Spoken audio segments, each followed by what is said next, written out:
New data shows that American police officers have killed more than 1,000 civilians just last year, a record high for law enforcement.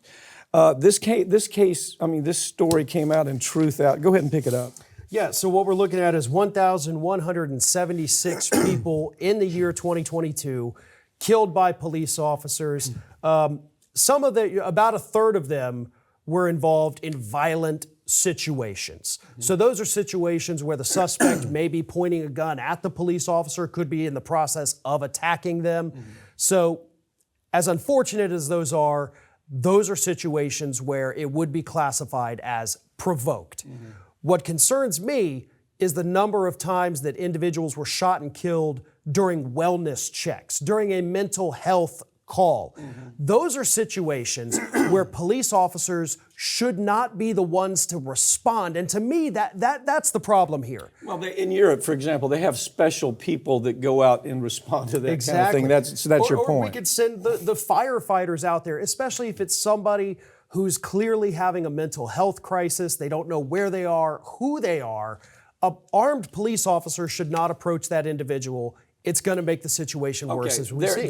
There's another side to it, and that side is, if you just do a little bit of research on it, you see that there's an angst that has been as bad as it's ever been with police officers nowadays. I mean, the fear. It's just abject fear.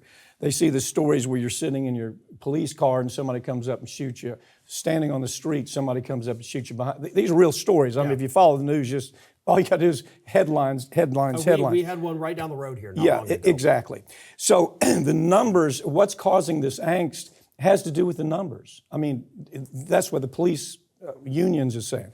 They say, look, we had 2,400 victims, police officers that were shot. They were shot, some of them were killed. We had 1,100 victims of knife attacks and club attacks that took place. And what that's doing is it's putting the police officer in a heightened sense of protection. This is what they're saying, and they've got pretty good data to show it.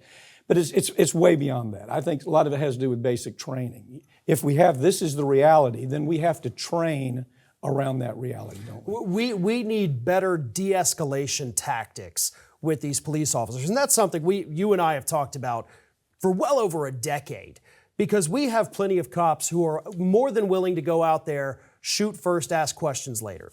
We've got plenty of cops who are also reluctant to do it and end up in a situation where they have no choice. We have to also understand that's a reality. Yeah.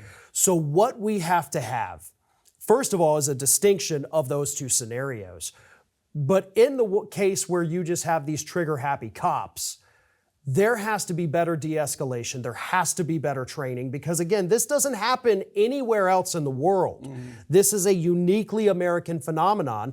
And part of the reason, too, that we do see the cops so fearful these days is because with the prevalence of guns, we're making it easier to get it. They don't. If a policeman in say the UK, these numbers don't look like this in the UK. Right. 2,400 police victims shot.